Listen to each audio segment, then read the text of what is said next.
John Elliott joins us now. John. So we want to go back to our colleague Chris Gay. Right. He is out in Middlesex County, and we've been all these reports coming in of water rescues. He was on the scene of a water rescue, and hey, Chris, take it away. You've got that high clearance vehicle. What's going on?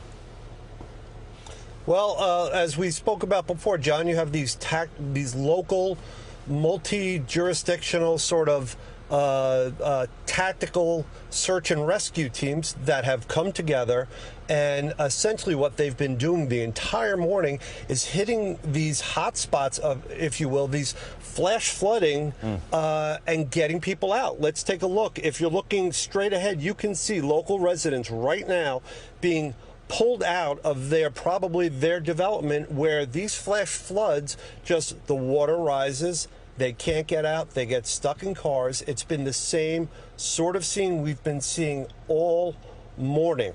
Well, you know, again, this is speculation, but we can also amplify that point. That's a flat-bottom boat, so you see that van going through, you see, what's the big deal? Well, we don't know, and if someone has a disability or if someone is sick or hurt, they need to help to just get out the front door. So, yeah, the guy in yellow, red, and they obviously have the rain gear. If people don't have the rain gear, they're out in this. Brian on the desk was picked up on a report earlier this morning. In other areas that are a little more developed than this, a little less rural, manhole covers have been popping up, so people step out and then they fall in a manhole cover.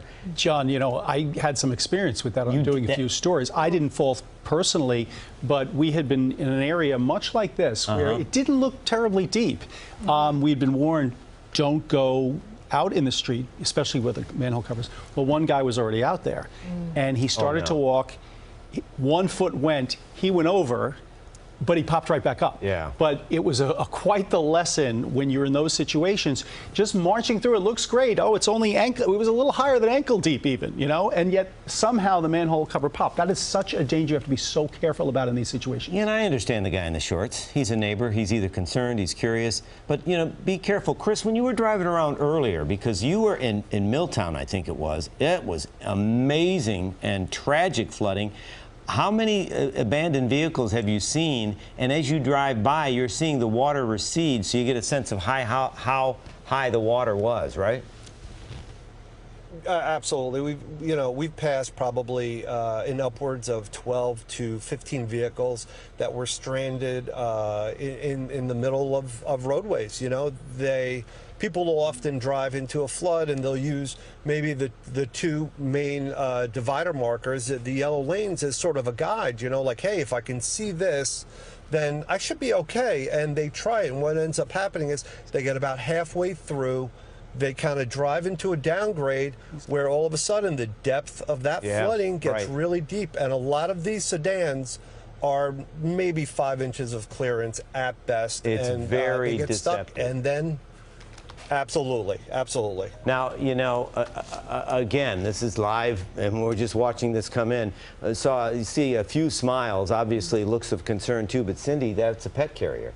You see that? Yeah, the woman behind the speed limit sign, that woman has a pet carrier. You can't forget about the pets, but also I'm seeing part of this group, they're in like flip-flops, you know, walking through this stuff. So you don't know what's in that water. Yeah, what's in the water is a great point, John. See, that's a pet carrier. You've got to be mindful of the risk of pets. And unfortunately, for Middlesex County, believe it or not, you're going to get a nice break, but then more rain is going to fill in.